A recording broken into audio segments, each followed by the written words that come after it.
They live in squalor, but at least they're safe. A group of Rohingya refugees have made this shanty town in Delhi their home. Many work as rag pickers and casual laborers. This is where we met Hafiz Ahmed last year. He had arrived 2 years ago. He had been issued refugee documentation by the United Nations, but he was struggling to feed his 5 children. He couldn't find work, he didn't speak Hindi, and found it hard to adapt to India. But a year on, things have changed. Hafiz can navigate Delhi's chaotic roads ever since he began driving a rented rickshaw. It brings him a regular income. I meet a lot of Indian commuters through my work. I interact more with Indians now than with people from my own community. That has definitely helped my Hindi. It's improving, and I want it to become even better in future.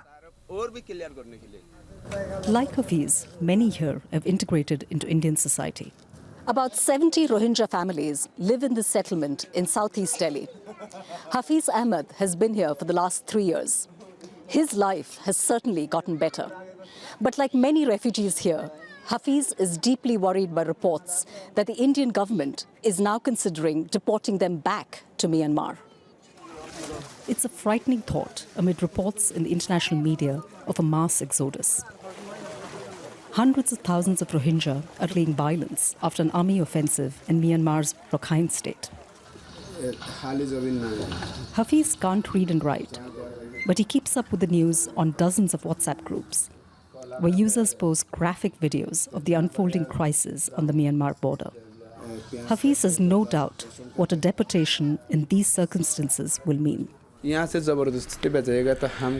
the Indian government forcibly sends us back, my children's future will be ruined. Everything will be over. There's no humanity in Myanmar towards Rohingyas. We'll all be killed if we're sent back. The feelings are shared by many of Hafiz's friends in the settlement. There's little else they speak of nowadays. I'm very scared. My mother and sisters still live in Myanmar. Some of my relatives have been killed. Where would we go? But some are clinging on to a sliver of hope. When I fled from Myanmar and came to India, I realized everyone has rights here. Even animals have rights. This is a law-based country. There's equality. I can't imagine the government will send us back during this crisis. It's something this Rohingya community desperately wants to believe in.